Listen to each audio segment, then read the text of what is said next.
I didn't want to use the word ridiculous, but it really went to the point of no return. We have a situation where someone has over 70 charges for a number of offenses, and the best comeback you can get from these attorneys is to try to blame the police. Firstly, she tried via a very comical attempt to pretend that she's a security expert, a spokesperson, where obviously she didn't have a clue. She made comments alluding to the fact that police investigations, we are the cause for these charges not going forward and the person being allowed out. Nothing could be further from the truth. The individual had 70 charges, 45 pending. One appeal dismissed and 24 dismissed. 45 pending. Because of her obvious ignorance in understanding law enforcement and investigative policies, on many occasions, the police, it is beyond the police to deal with certain aspects that we will need to complete the investigation. For example, DNA testing results, it might take several years. Ballistic testing might take several years. The witnesses themselves, they may be uncooperative, they may be reluctant, they may have died because it's got certain defense attorneys will get them on bail, get the individuals on bail, and they go back out onto the streets where they could cause harm or threaten, intimidate the same witnesses we are trying to get information from. So there are a number of factors beyond the control of the police service. However, what is within the control is a flawed criminal justice system that this unfortunate development of Ms. Barrett has now opened the Pandora's box for the country to actually see once and for all what I have been stating for the last 2+ years. That being, the criminal justice system, the scales have been tilted so much towards the benefit of criminal elements and not that of law-abiding citizens. And that is the point. Because we are looking at a situation now where bail is something that has now become virtually mandatory. 5 magistrates have given bail immediately to this individual. And this is not an isolated case. This happens on a regular basis in this country. So the police is not to be blamed. We have done our job. We continue to do our job. But we cannot investigate, arrest, charge, and then there's a revolving door with the criminal elements laughing at us. This continues, and now it means that for these criminals, there's no deterrent, there are no consequences, because that is what crime is. Crime is a product of opportunity. And the greater the deterrent, the greater the consequences, then the less likelihood person would commit a crime because they know that they would be incarcerated. But we have situations now every single time there becomes, even in and outside of Parliament, we find avenues to benefit and help the criminals. We always look at the rights of criminals over the rights of law-abiding citizens, whereby someone in many countries, if you have an assault rifle, that is deemed as a terrorist because that weapon can kill 55 persons in a few seconds. But in this country, if you have an assault rifle, you will have persons who will say, well, the assault rifle is disassembled, so it's not really a weapon.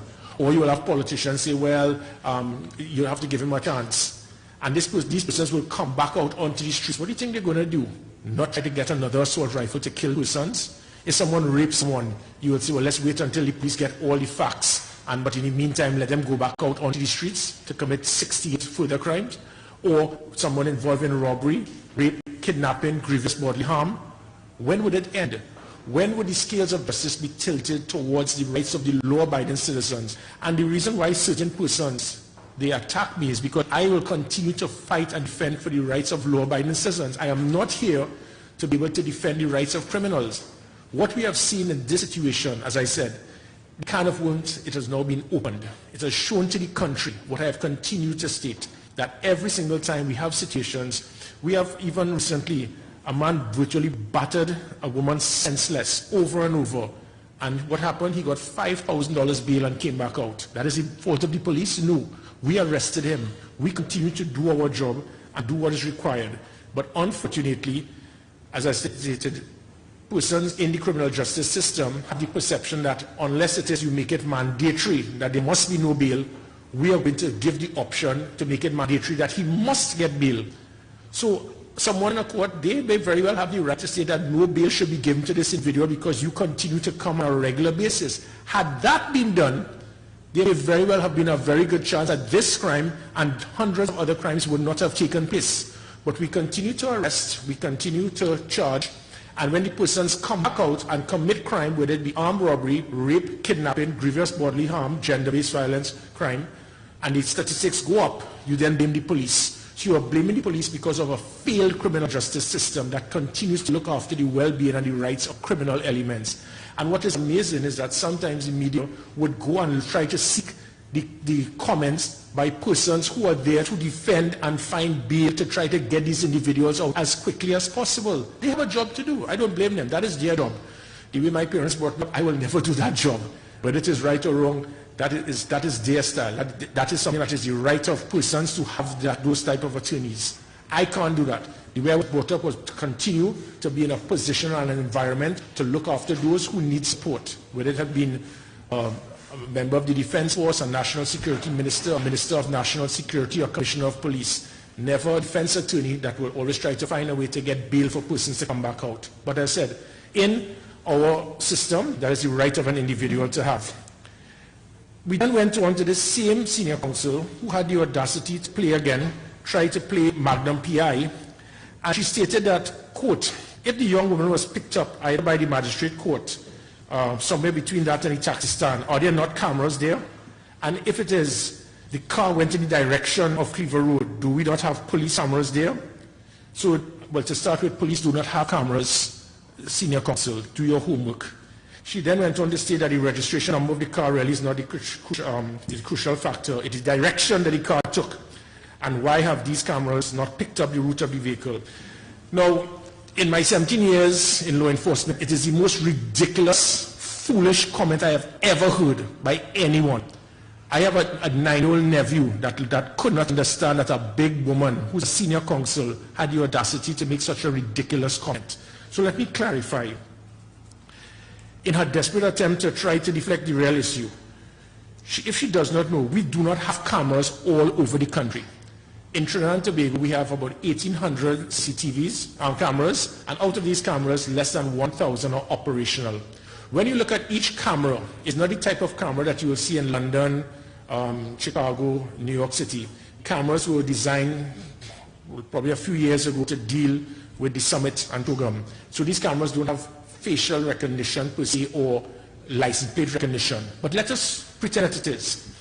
Each camera could roughly view about 100 meters in distance. So that's 100 square meters. So when you take 1,000 cameras, we have full video footage in our operational center of roughly 100 square kilometers. The senior counsel may not know that Trinidad and Tobago, our landmass is over 5,000 square kilometers. So we view 100 square kilometers, but she has the audacity to state, let's look at the video footage, and the cameras would have picked it up. So the fact of the matter is that we have less than 2% video footage around the country. If she did her homework instead of watching too much television, that what she would have seen in other movies, in those cities you have grid blocks. You have situations where the cameras can pick up and can view as the car goes along, as the individual goes along. Looking at Trinidad and Tobago, where it is you have areas of tributaries, secondary, tertiary roads, tracts, rural areas for dozens of miles going into all different places, it is impossible to follow a vehicle. Out of the 2%, once you get out of that 2% of the video footage, a vehicle can easily turn into a garage, switch the license plates, or switch the vehicle for someone to be held. So what she said made absolutely no sense. She was speaking in comparison to what you would have seen in London.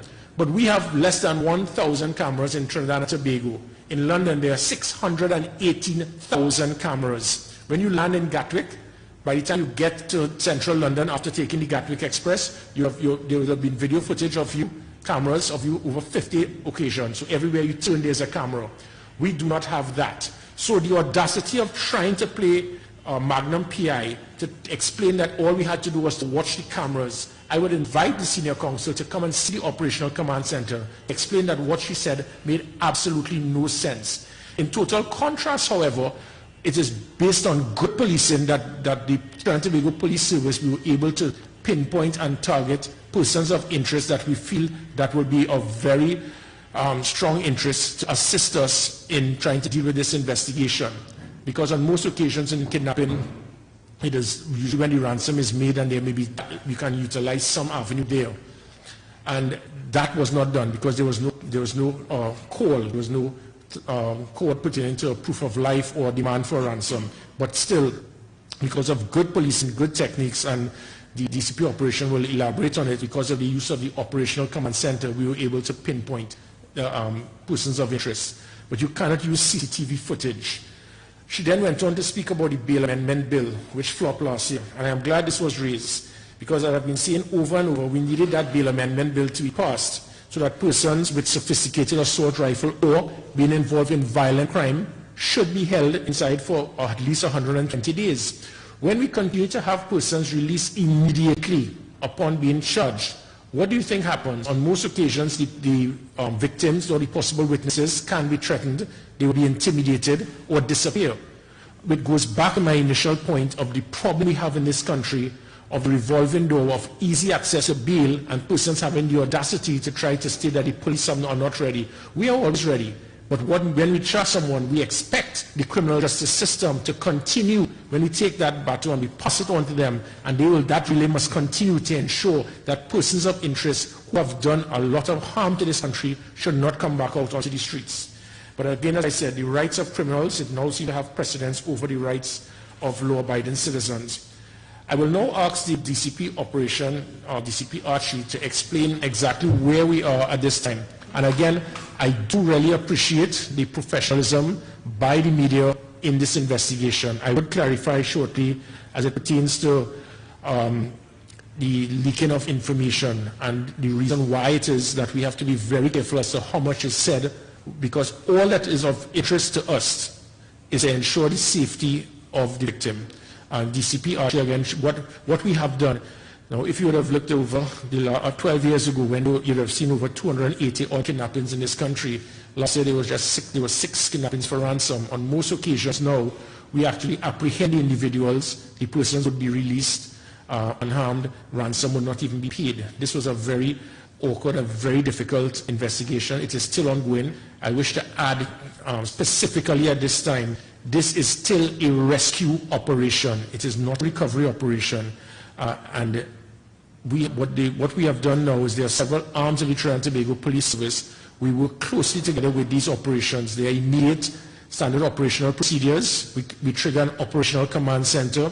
We utilize resources and support external of the Trinidad and Tobago Police Service, such as the SSA. But there are several units here. The anti-kidnapping unit obviously will be the front line for this. We have specific drills, but they will work closely with the SIU, the FIB, SORT, and the cybercrime unit, and other arms of the Trinidad and Tobago Police Service. We continue to take information, extract it, and turn that information into intelligence to assist us in this investigation. I will now hand over to DCP Operations, DCP Archie. Pleasant morning to everyone present here. As the DCP Operations, what I can say is from the moment that we received this report, we immediately kicked into gear with all the units that the Commissioner just mentioned on board, maximizing the use of technology, intelligence gathering, with the several units we have in the Ttps. As we speak now, we have several searches on the ground, and this has started from the moment we received the report. We have several searches in different areas of Trinidad and Tobago, and more so in the Eastern Division as information comes to hand. We have been going day and night, utilizing all the resources, and also volunteers from the Hunters Association, who we want to thank tremendously, from all the members of the public who have communicated information. We pursue all the leads, and we are still pursuing those leads. And as the Commissioner said, it is still a rescue exercise. We want to thank the members of the public to continue to call in and give us information. As the information comes to hand, we pursue every lead. We want to give this assurance as well to the family of Andrea Barrett that we would not give up the search. We continue to pursue every lead that we get, and rest assured, we will continue until this matter comes to closure. We are at a very sensitive stage of this investigation, and this is as much as I am prepared to tell you at this time. However, it will be updated. Thank you. Okay, thank you very much. And like piggyback from comments made by the chair of the National Security Council yesterday, the Honorable Prime Minister, stating it in concept of criminology, there is no such thing as the perfect crime. Someone out there would have seen something. It should not reach a point where persons must be rewarded. This is a time where we would like the public to continue to see what they can do, rather than just criticizing or condemning those persons who would have committed this act. More than anything else, we want to try to see what we can do to have this person, this young lady, Ms. Barrett, return home safely. And just before I hand over to the head of legal, Mr. Chandler, just some quick points I'd just like to make pertaining to these matters. Again, social media has always been an avenue for persons who actually do not have a clue about the subject matter, do not know what is going on, but they want to be important, they want to feel important, and they want to say, listen, I have one up, this is what I have found out. Again, I ask the public, please, let us not use social media as an avenue to make yourself feel important. It was very irresponsible by many persons to continue to put false, misleading comments to state that Ms. Barrett's body was found. There was absolutely nothing to justify this. Unfortunately for the media, well, thankfully the media, because of the professionalism, the media, not one arm of the media went with this. They all contacted me, and boy did they contact me. And I was forced then to make a release to say that was not true. But think of the pain that the family and the friends suffered because of that, because of those comments being made by the wannabe social media law enforcement experts who were continuing to put comments stating that they found her body. This is what I ask the public. Please do not take social media with a pinch of salt at times, because that is what it is. Unless at times like this, especially with investigations like this, unless it comes from the Trinidad and Tobago Police Service, I ask you, please take this type of information and disregard it. And for those persons on social media who are very irresponsible, I will ask you to please check yourself in future. What you did to try to make yourself feel important, or because of your concern, you have to be very careful when you make these comments, because at times, suppose it was your family or your friends. Think about others before you get so excited to rush here and press send. Again, one of the standard operational procedures that I intend to look at is the concern that we have seen now with these PH taxis. The issue of the PH and taxis, again on the front burner. I am suggesting that I would be meeting with the relevant heads in the Trinidad and Tobago Police Service to discuss an exercise to create a database of all taxi and regular PH taxi. If we concentrate on bringing some real and significant value to the stop and search forms, officers in all divisions can visit taxi stands and fill these forms out. So we can then have a PH database, and then with that database we can draw reference to see about possible drivers who may even have criminal records, so we can actually keep monitoring persons of interest. Under the Motor Vehicles Act, we do have that legal authority to do so. And before I hand over to Mr. Chandler, again, just want to clarify, pertaining to my comments about leaking of information to the media. I know many persons will say the logical statement. Well, that was the one logical statement made by our senior counsel. She was correct. But again, this had nothing to do with the media. Persons will give information to the media. And again, your role and responsibility is to give information to the public. But I ask you all, when it comes to sensitive criminal investigations such as these, this is not a matter that was closed. This is an investigation still ongoing. And when information comes out quickly, it can affect the safety of the victim. Nowhere in the world is a kidnapping that is ongoing and the media will ask for an update for obvious reasons. Immediately as I send that request, again, I wish to thank the media. 100% of the media, they automatically pull back because they realize what I was speaking about. Because you put too much information, it can trigger a reaction by those persons who may be influential in the kidnapping, who may not have been held as yet. And I wish to thank the media for that very responsible action, for operating in that manner. I wish to thank you.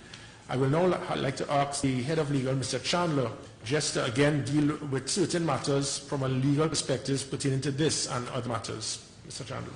Thank you, Commissioner. Good morning, everyone. Good morning, Trinidad and Tobago. I'd like to segue into the Commissioner's statements relative to the criminal justice system. To begin with, I think that I want to put it out there that our criminal justice system is flawed. And there are systemic problems that exist within us.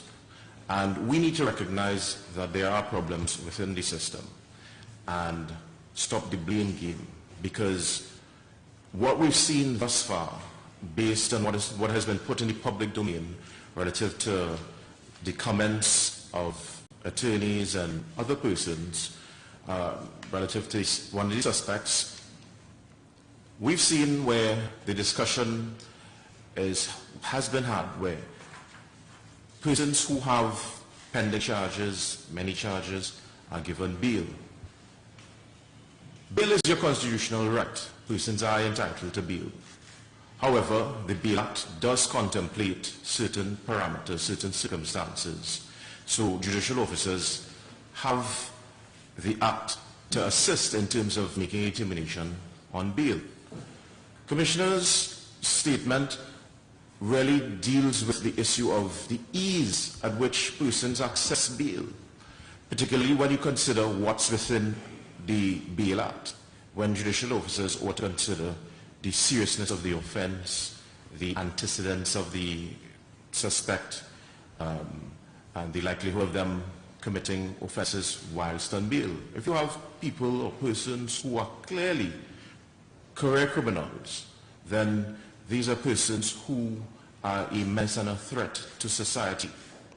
We need to get serious about crime, because everyone talks about fixing crime and everyone has this quick fix solution. The challenge is that there is no quick fix to crime, and we must accept that. There has to be short-term and long-term goals in the approach to fixing crime. And whilst the denial of bail is not a solution to the problem, what it can do, especially with serious offenses, is slow down the crime rates to allow the police to be much more efficient and effective in solving offenses, getting weapons, especially high-powered rifles, off the streets. Now, the police, the blame game, they pass the buck. Are the police faultless? The police are at times, let's take for instance, this particular matters have been dismissed, as the Commissioner explained. There would have been several reasons, whether it's for the fault owing to that of the complainant, that is the police officer, or lack of a virtual complainant, that is the witness, the victim in the offense. There are a myriad of reasons why these matters would have fallen through the cracks over a period of time. But this was long before this Commissioner. Commissioner and myself have discussed many times approaches to dealing with this, and we have taken a serious approach to stymie this issue of non-appearance of complainants in courts. That is why the instances of that has significantly decreased. Now you have matters being dealt with in a more robust manner, because we have taken an active approach by instituting compliance and monitoring units to treat with the attendance of complainants at courts. We understand and we respect that there's a systemic problem, and we within the Ttps are doing our part to try to alleviate the problem. It's, of course, as I said, it's no quick fix.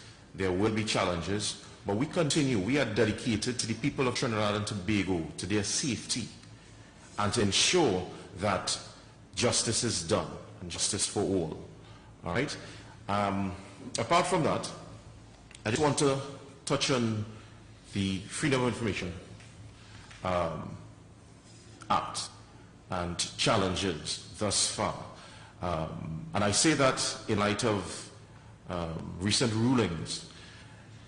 The Freedom of Information Act is there to provide transparency and accountability, particularly to state organs. And the TTPS is no exception. And this Commissioner has been very transparent, very accountable to the public at large. And in that regard, we have tried to adhere to the majority of requests. I can say, as from taking over as head of legal, I can safely say that when I came, I looked at boxes of letters, requests that were letters from lawyers, requests for freedom of information that was unattended, that was not dealt with. We took the approach to answer and to deal with every request, every letter sent.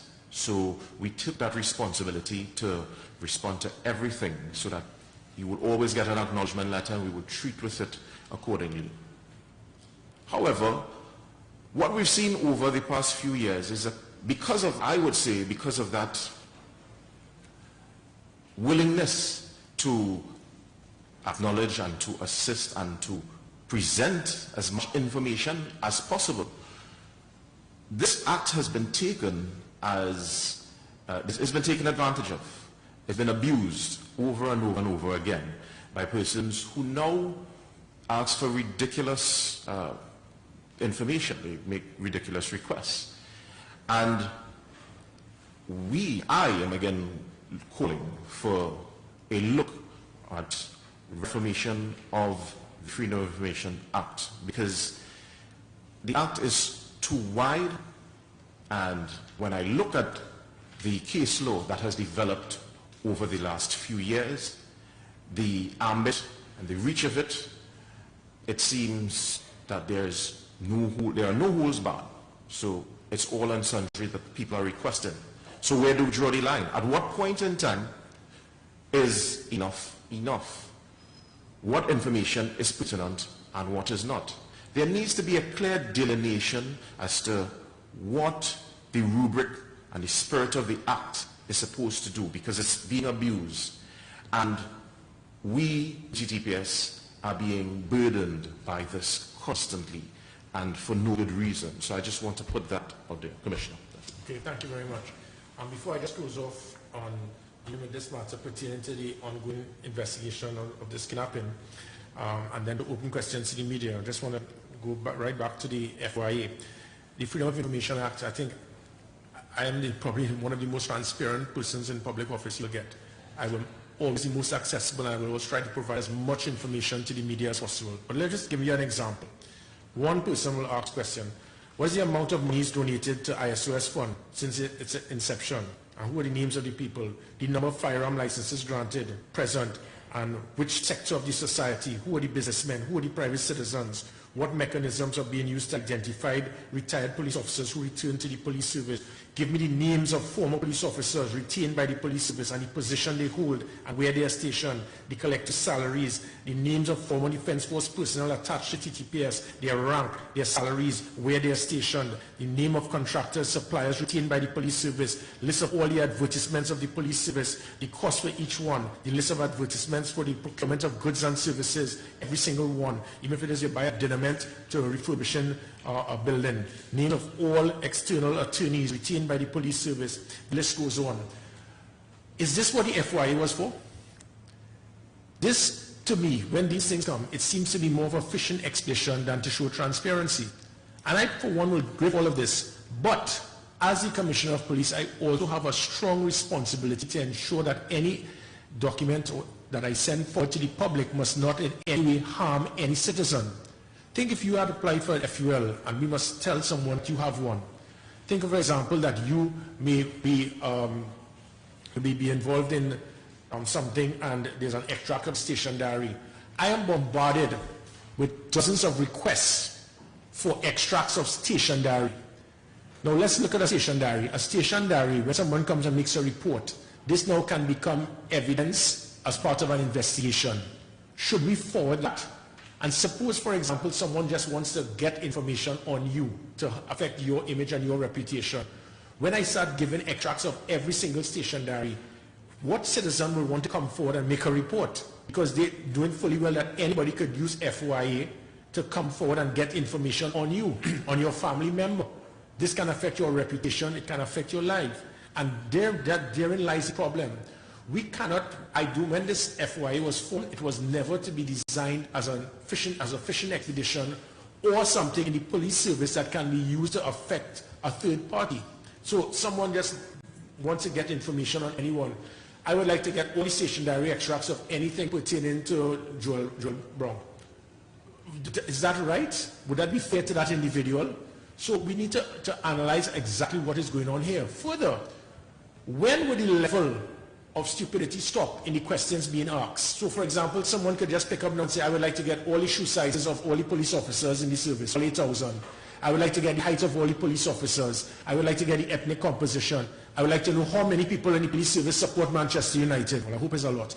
The point being is, when we continue to use all of this time and the resources, we are all forced now to have hundreds of police officers spend days doing research when they should have been out doing policing. So there lies the problem. So the perception that Fazir Mohammed, the pillowcase kid, who decided to say this morning that white is we are hiding the information. Nobody's hiding the information, but I have to be very careful that any information being passed must not affect any other law-abiding citizen. So I have to be very careful on what is revealed, because if I do that, it can very well come back and affect the same citizens of this country. So we are fully prepared to continue to provide as much information as possible. But and again, let's go back to the station diary extract. How many citizens will want to come forward and start making reports to the police if they know that any citizen can just come and demand, I would like to get a report of that station diary pertaining to that matter. And just before I open to the media, there's because I know the question would be asked, it pertains to one of the suspects who died at hospital. Now again, the same way that I wish to thank all arms of the media, CCN, Guardian Media, Express and Guardian, you have been very professional. So all the media arms have been very professional. Oh, and by the way, the Newsday. Because the Newsday has the audacity to put a headline like this. Now what this is similar to what you will get in a tacky weekly newspaper in a Walmart stand in Miami when you go to cash. This is totally unacceptable. That you can make a statement like this, a false and misleading statement, to allude that an individual fell from a chair being the reason why it is he died.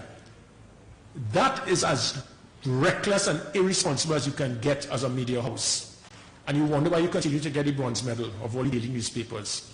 How could you make a comment like that when it is anyone who read the release would have seen it as clear as day what was stated? The individual was one of the suspects in the kidnapping. He died at 12:45. Investigators stated that he immediately began to act violently when the attempt was made to arrest him. During his attempt to resist arrest, he reportedly fell on the ground and in so doing caused an officer to fall. He continued to struggle with the officers and resisted efforts to subdue him. He was eventually subdued and allowed to put on clothes and was offered medical attention. He responded, "I'm a big man, I'm good." He remained in police custody during the day while he assisted with the investigation. During this time, he was offered meals, including lunch and dinner. He accepted only water and juice. He was offered to see a doctor at the hospital again during the day. Again, he refused, stating that he was okay. He was allowed to use the washroom facility. In accordance with standard operational procedure of the Tobago Police Service, before he could be lodged at a station pending further inquiries, he was taken to the hospital in order to obtain a medical report. He was taken to the Arima Hospital at 10 p.m. on the said day. The other officers also sustained injuries and they were also taken to the hospital. Whilst being attended to at the hospital, he was seated on a chair, fell over and had to be assisted. He later went to another room to give a urine sample and again fell. You will see all of that, and you will put that he fell from a chair to give the impression that the police service, that we are trying to say that because he fell off a chair that he died. That, I think, is very irresponsible, because that is not how Trinidad and Tobago Police Service operates. Thankfully, for days, the last 72 hours prior to this, many persons were making some very serious comments and recommendations, alluding to being a virtual, to torture persons. And I, as the Commissioner of Police, and it is recorded on social media, where I stated that that is not how the police service operates. We have to operate within the law, with their standard operational procedures, and we must adhere to it. So to send something like this, it is very irresponsible, it is very sad, and I do hope that persons could understand your degree of responsibility when you're a media house, and to try to, because you want to get an extra $3 sale for a newspaper, that you can make a comment like this to mislead the public into getting the perception that the police were trying to state that it's because you fell off a chair, that is why you died. That, I think, it is unacceptable. But more importantly, what we have done now is we have now diverted the topic and the focus from instead of everybody rallying together to put the focus on what is the main concern, to try to find to rescue Ms. Barrett. We are now putting the perception as to how did this individual die, if it is that he died based on the police making a claim that he fell off the chair. Let us put back focus to where it belongs. I now open questions to the media.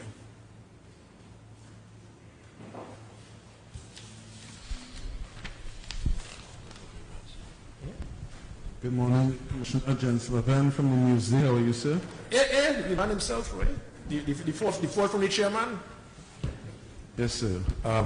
You read the statement there, and you highlighted two things that I wanted to clarify. One, you said that the guy was picked up from his home 12-something a.m., taken to the hospital 10 p.m., died around, sorry, he was picked up around 3 a.m., taken to the hospital at 10 p.m., died around 12-something a.m. the following day.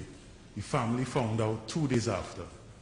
Why was that such a lengthy delay? Sure, okay. Good question. As I stated, in all degrees of kidnapping, my focus is to ensure the safety and the well-being of the victim. When you have an ongoing kidnapping, and I'll just give you an example, I'm not saying that this took place here, but my focus is not to try to send an immediate press release to ensure that persons are aware that somebody have died, not under the care of the police, because he was in the hospital. So it's not the focus of the police to put any media release. That was not our responsibility, because he died whilst he was in the hospital, not under the police care or supervision, but in the hospital. So that's one. But two, let us give an example. Suppose there are 3 individuals who are involved in a kidnapping, and 2 persons have the victim subdued and they're holding that person. The 3rd individual has now been held by the police and he died. Under police, and there's perception that he may have died based on confrontation with the police. Do you in any way see there's a possibility that this can affect the safety of the victim? That is my point. My focus is on the safety of the victim, not to make any media conference or statement that can affect the victim based on someone being emotional, triggering a response. The only reason this came out is because eventually people started making comments on social media. And again, that can very well affect the victim. And that is all my concern is, the safety of the victim. So if it is persons that as soon as the individual died, I should have immediately sent a press release, I'm sorry. My focus is on the safety of the victim, not trying to sensationalize a topic, which for all intents and purposes, we do not even know how the individual died, because there are post-mortem that is ongoing. This individual had several medical complications. It could be because of that. It could be stress-related. It could be because of his confrontation where he fought with the police officers, and the police officers were injured. And it is interesting to know that you had so much care and concern to ask what the status of the injuries of the police officers. It's good to know that you care a lot about the police officers, Jensen. That's very important. I'm glad you asked that question. Actually, that is question number 4 on the list. Since you brought it up, of course it is. Ask it one time. What injuries did the officer sustain? Sorry, question number 2. What injuries did the officer sustain in subduing the 2 suspects? I can get that information from DCP actually later on this one. But the officers, they also treated at the hospital. Going back to my first question, I didn't ask for press release for the media. I asked why the family were not alerted to his death until 2 days after. That would be the responsibility of the police. Well, he was in police custody. No, well, he was actually in the hospital and he died whilst at the hospital. Under police custody? Well, he was at the hospital. So he could have left any time at the hospital? No. He was under police care. Well, again, so what is your point? What are you alluding to? That he's under police care, under police custody, and he died under police custody. What is why your point? Did police not alert the family 2 days after, or why did they wait 2 days before alerting the family? The family wasn't aware that the individual died? Not until yesterday afternoon. Well, again, I do not have information as to when it was done. It may very well have been done, and it could have been another family member. You speak about the family. Are you speaking about the immediate family? We have to be very clear. I have to be very clear as to every single comment that I make, because for all we know, that it may very well have been his next of kin had the information, and another family member you spoke to did not have that information. So until we can get the facts, it will be inappropriate for me to make any further comment on that. Fact is, he was picked up from a house in Tumpuna Road, Arima. Why didn't the police go back to Tumpuna Road, Arima, where they got him, and alert the family that he died? Okay, I'll probably need to speak a different language. You didn't hear what I just said. They may very well have spoken to the next of kin and not an individual who you would have spoken to. And that is normal practice for the TTPS. That they will speak immediately to the next of kin. Thank you. Will the TTPS be reviewing their use of force policy, given that these two men under police care, one ended up dying under what circumstances the postmortem will tell, and one is currently ICU. Both of them, according to the police, had to be subdued. Will you be reviewing their policies to ensure that no one ends up in the ICU or possibly... So we should review our policy if persons try to escape and attack the police. Yeah, that makes sense. That makes good sense. So persons will try to escape from the police, persons will try to resist arrest, persons will attack police officers. So we should try to review our minimum use of force policy. Okay, I will consider that. That makes sense, Sean. Ms. Archie, since you're the DCP operations, how many officers were on this exercise that arrested both men, if you are aware? What I'll tell you, this entire operations, when it began, involved several units in TTPS, and I'm speaking about over 25 officers at the beginning. So to tell you exactly, at the time, I cannot say, but there were several units involved. Commissioner, are you satisfied with the way this investigation is going right now? No, definitely not. I would only be satisfied when she's brought back safely. And that is my satisfaction. Arresting the individuals is not my satisfaction. The only thing that I care about, and I think any law-abiding citizen care about, is to ensure that Ms. Barrett is brought home safely. And without divulging much of the investigation, given that this suspect, and I don't want to be morbid here, has already died, could you enlighten us as to his alleged role in this entire investigation? No, we wouldn't be able to.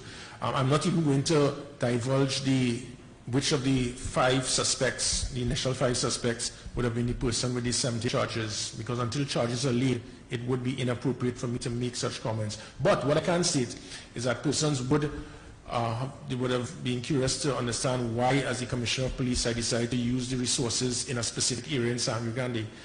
Let me clarify this. No, I can't state it because this is not going to affect the investigation. We have reports from even family members of some of these suspects. And there's again, social media, but there's an individual who actually sent a message to me that her sister died 13 years ago. And she said it was in the hands of someone there, one of these individuals. And speaking to witnesses and persons, what they told us is this individual, when he's accustomed assaulting and raping women, he takes them and throws them in the forests in that area. And that is what we have to deal with in our society. An individual like that people are aware of. So that obviously has to be a dysfunctional family. But people are aware of what this individual he will do. And he would rape and assault women and throw them in the forest there. And the concern now is about a man fell off a chair, not the fact that we have a young lady out there and we don't know where she is, what she's doing. And I think that is where we need to refocus and put our energies, because we have some very sick people out there, and regardless of how sick these people are, we have a criminal justice system that says it is their right, it's their constitutional right to get bail and to get back out onto the streets to act in the same manner yet again. Commissioner Griffith, Nika Parsonal here from Loop TT. I'd just like to know a few things. These gentlemen, the one in ICU and the one who passed away, were they, without of course revealing too much, were they useful to the investigation at all? Definitely. Yes. Are you worried that their, for lack of a better description, demise may have affected the team's ability to carry out these investigations? Sorry, what was the question? What's this again? Sorry. Are you worried that now that they are unable to speak, are you worried that a bit of the information that you could have, you can't now that they're not able to speak? No, it would be inappropriate for me. We have immense evidence. It would come out at the right time. I give the assurance to the public that we are on track. But I do not want to be on track about trying to pinpoint perpetrators for crime. I want to be on track to find the victim. That is the focus. But all that we would have received from those individuals, there's nothing more that they would be given. We have all that we can and we need from them. You mentioned earlier, well, you've mentioned it quite a few times actually, subduing people who are in police custody when they become irate or whatever. What does that entail? What does that involve? Are there any parameters involved in subduing a person?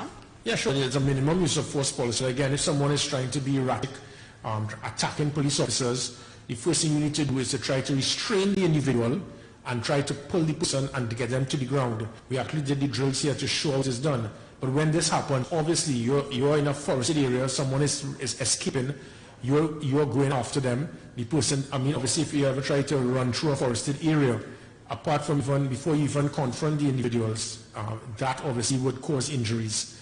Likewise, when it is that you're trying to confront someone in an open space in comparison to trying to confront and subdue someone in a forested area, obviously there would be injury that would take place both with the individual being subdued and also the police officers, which is what happened. Okay, so from that, am I to gather that one of these incidents happened in the forest? Yes. We didn't know well, that. yeah, in a rural area. Okay, last question. Who else is involved in search parties? By that, I mean the TTF, anyone else? Yes, I have asked and I wish to thank, I think DCP actually already did it, thank all the citizens of this country for coming on board to assist us. We've been bombarded with a number of persons who are willing to come forward. Yes, you can come forward.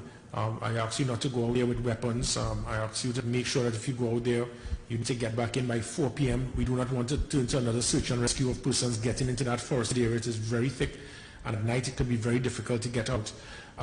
So apart from the Hunters Association and several other bodies, other individuals who have been very helpful, since have been giving me, I've been bombarded with tip-offs that have been sending us left, right, and center. Sometimes in a wild goose chase, sometimes it's what someone actually believed.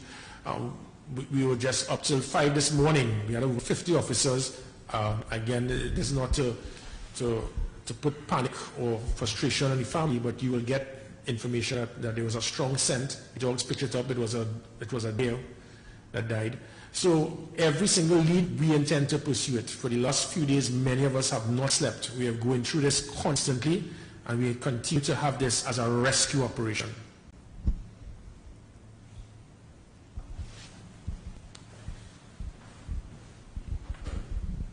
Joe Brown from TV6 News. Commissioner, just wondering, in terms of the financial rewards being offered for information, has that been helpful in this particular investigation?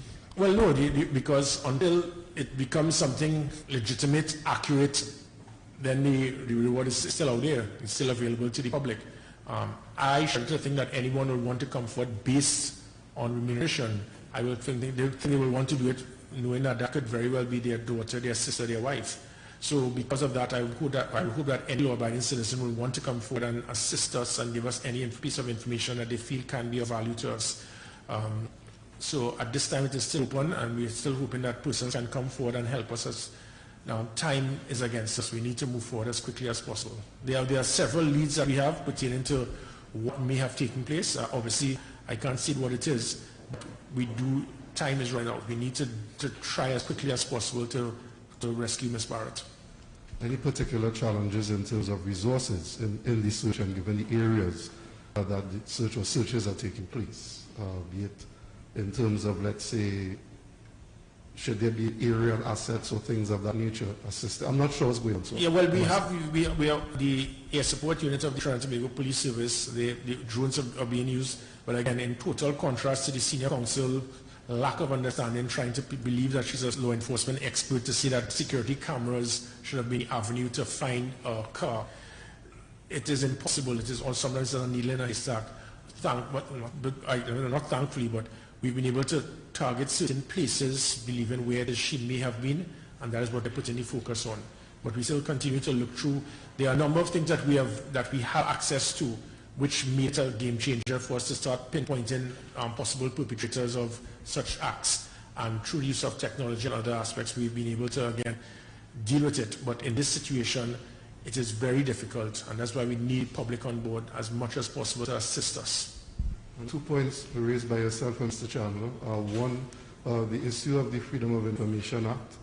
Have you had any discussions with, say, the Attorney General in terms of the concerns that you've raised here this morning?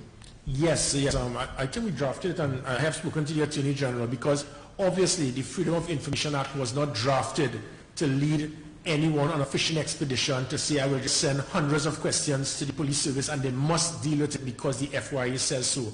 It is not meant to be a fishing expedition or just to waste police time because I have nothing better to do.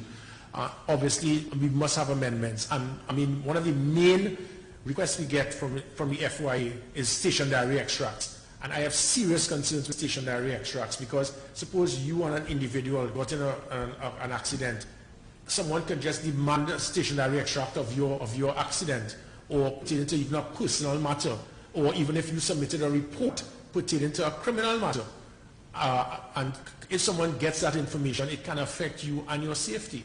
And obviously will stop persons from wanting to come forward to pass on information to the police. So obviously, when this was drafted, it was not taken. I don't think any police service in the world goes through this, where someone will just pick up and just ask 20-something questions, and then the courts will say you have to answer all because the FYA says so. So I think how the FYA was drafted, the spirit of the FYA was not, the intention was not this. I can understand asking certain questions that can be perceived to make sure that there's transparency, there's accountability, that there are checks and balances, there's no corruption. Of the police service, things of that nature? Correct. Those things, but to ask how many police officers, what is their height, the ethnic composition, when would the level of stupidity in asking these questions stop? And then say, well, this is FYA, so you have to answer. Are there any areas of exemptions in the FYA in terms of this issue or not? Yes. You can.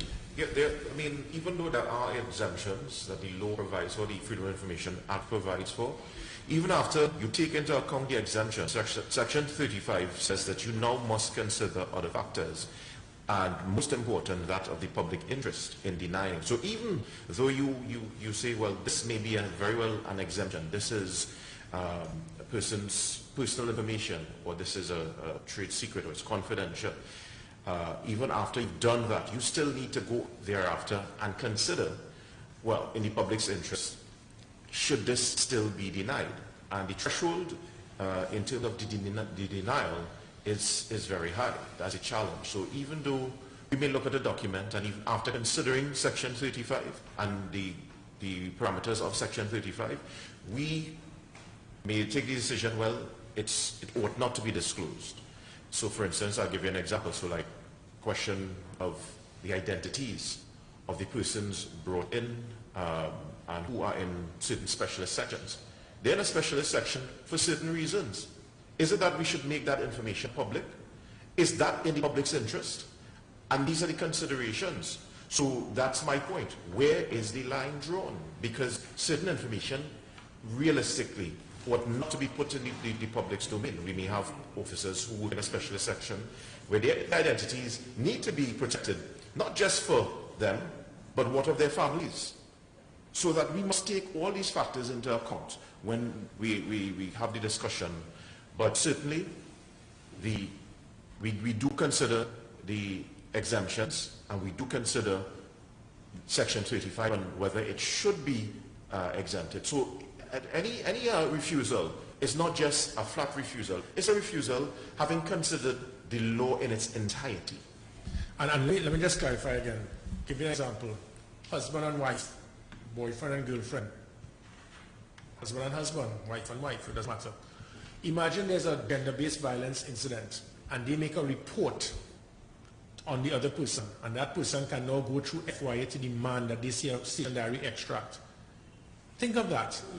We have this FYA was not drafted to take these things into consideration. And I intend to, again, my job has always been to fight for those persons who need protection. And I will fight this. I will not fight the courts. But again, if there are flaws in certain laws, we need to have it amended. Because no police service in the world, anyone can just turn up there And if it is that Jensen sends a report of a car accident, I will just go and demand the stationary extract of Jensen's report. And then the court will say, well, you have to do it because the FYA says so. You see, they look at it from the police perspective that, listen, this is a state body.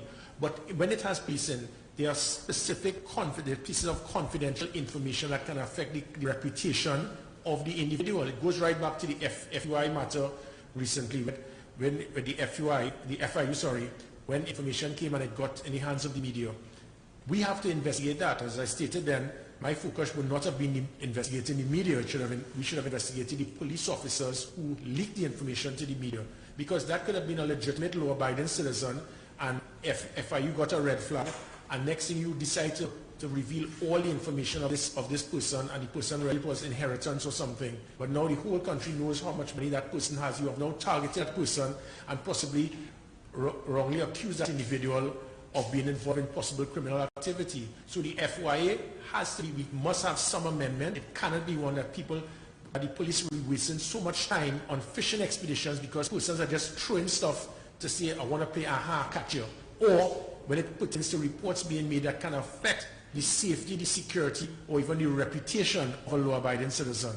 And I just add again, going back to Jensen's question again with the hospital.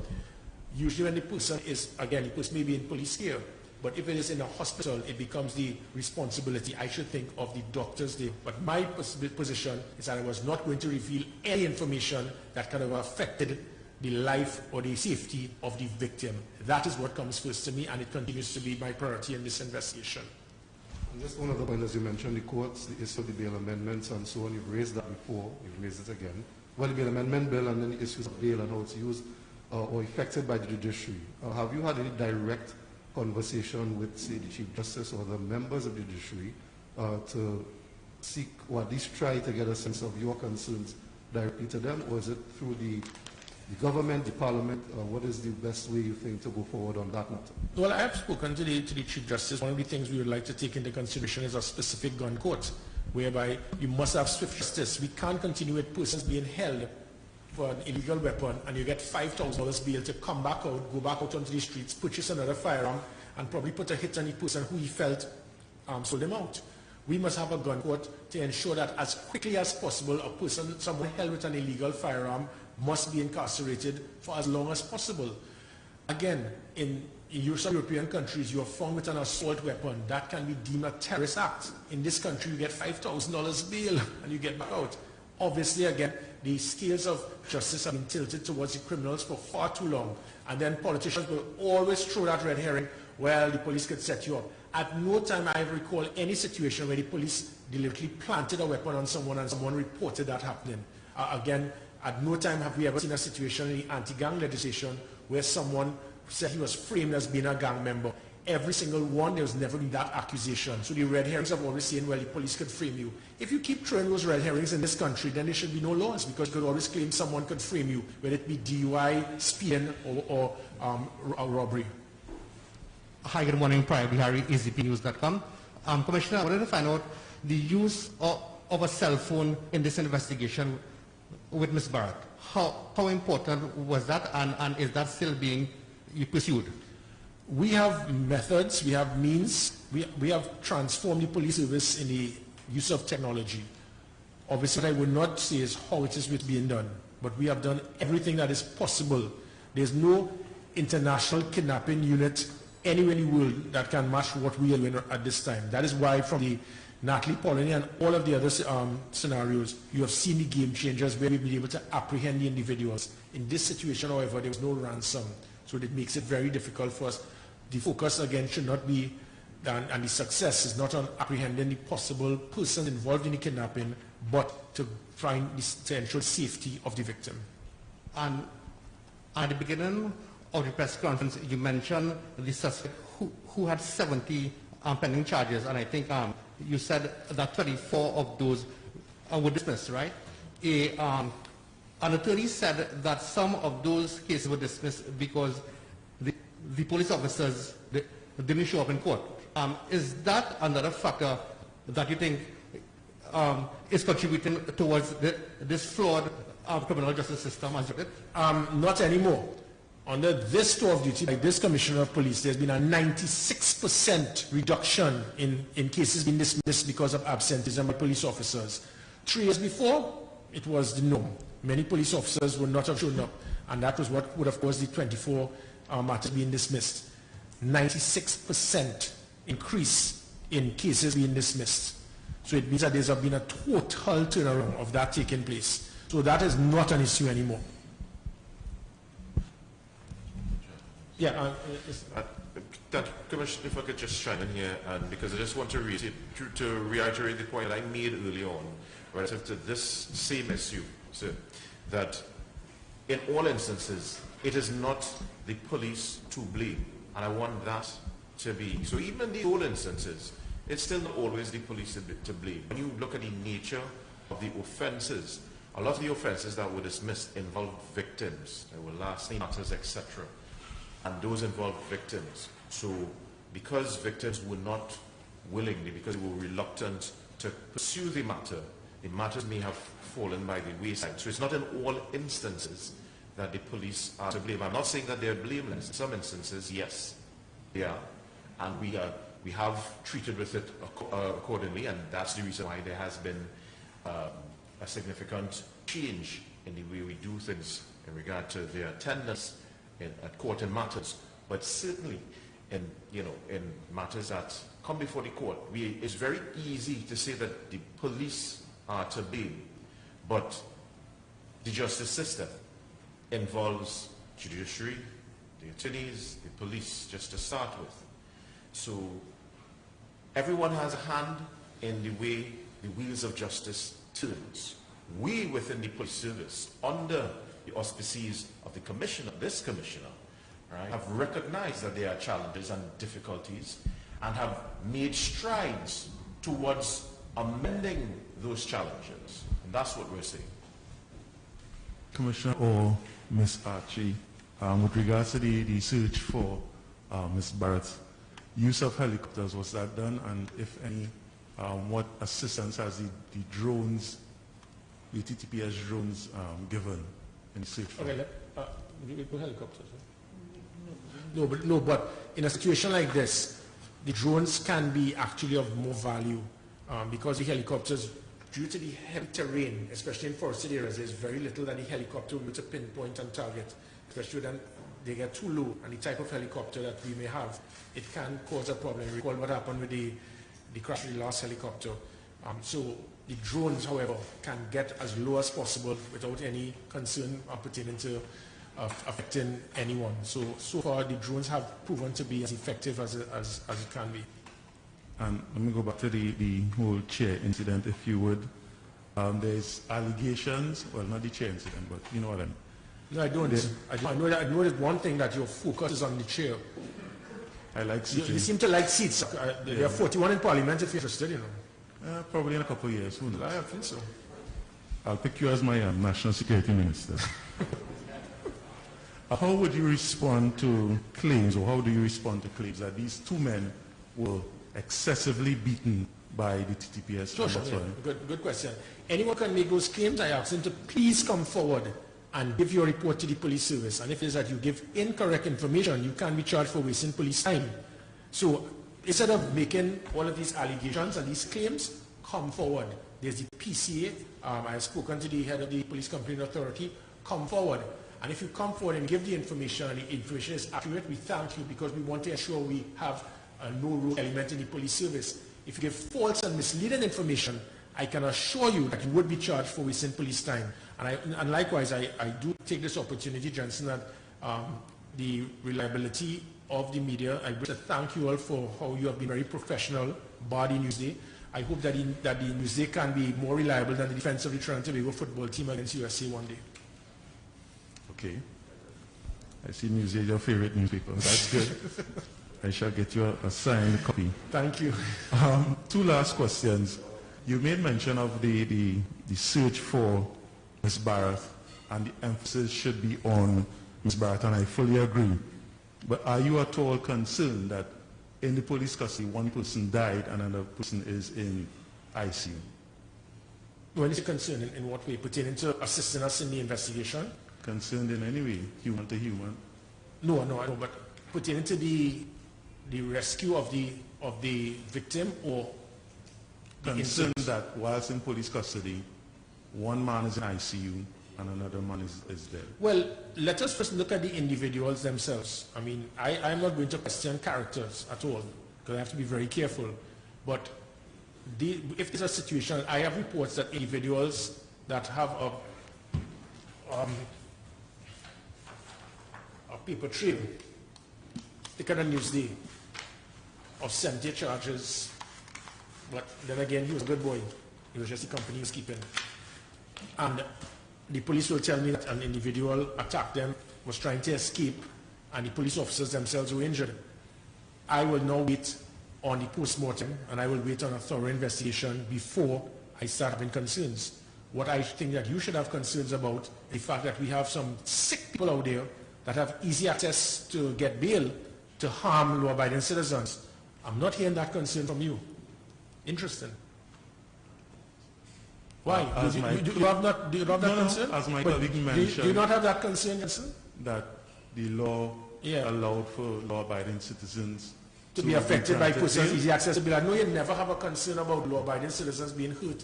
It's always those on the other side. Is there Well, something? until they are proven guilty, they are considered law-abiding citizens. So those law-abiding citizens, until proven guilty, are entitled to bail. So grant them what Well, they that want. really sums up. The whole country has now Jensen Levine in action. Thank you very much, Jensen, for that. That's the whole constitution. Yes, that says a lot. My final question with regards to the officers involved, have you received statements from those officers with regards to the subduing of these two men? As I mentioned before, all deaths which occur whilst in police custody, all natural or unnatural, we conduct an investigation. We have recorded statements. As I said, at this time, the investigation has reached a very sensitive stage that we would not want to vouch any further information since there are several investigations going on at this time. Okay, any other questions? Okay, so before I close again, I wish to thank the media, thank the public for being very responsible, very professional, and the Newsday, by the way. And what I can state is that this year sums up a lot. When it is that, I recall, before I close, I recall how I have operated when I claim that when persons rape, assault, kill, murder, shoot at persons, kidnap individuals, I refer to those individuals as cockroaches. I charge anyone now in this country to tell me what persons, the persons who have what they have done to this young lady, if those persons should not be classified as such. But then again, might have certain individuals who will say, well, they're not guilty as yet, so they should be regarded as cockroaches. Ed Jensen, have a nice day, members of the media.